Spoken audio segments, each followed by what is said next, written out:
Hello everyone and welcome to chapter 10 lesson 2 set operators using union and union all set operators. To write a compound query that contains set operators, this is the syntax of writing a compound query.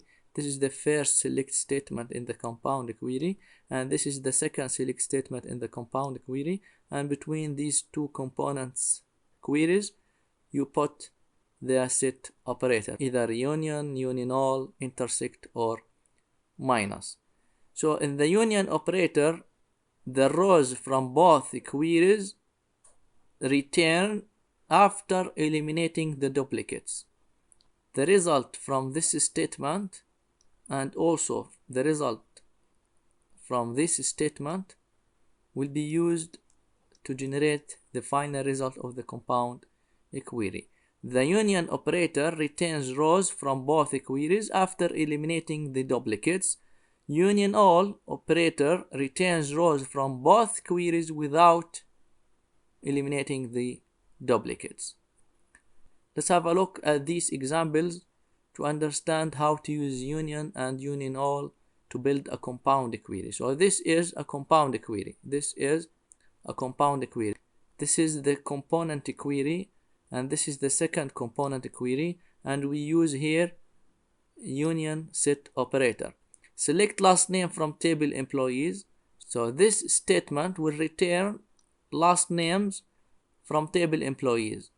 Let's assume it returns 107 records, and this also will return the last name of all employees in retired employees table. Let's assume that it returns 20 employees. So here, because we are using union set operator, the output or the rows from the first query and the second query will be returned as a final result of the compound query after eliminating duplicates. In the second example here, we are using union all.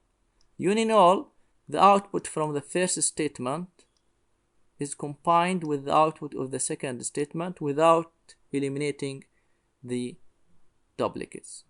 Here also another difference. The final result will be sorted by the first column from the first statement, which is the last name. Here in union all, the data returns randomly without any order. If you want to order the data, you can use order by department ID, for example. So select department ID from table employees. Union all, select department ID from table retired employees, order by department ID. So their output from the first query and the output from the second query, because we are using union all operator, will be returned as a final result without removing the duplicates. So in this lesson we learned how to use union and union all set operators to write a compound query. I hope this video was informative for you, and thank you for watching.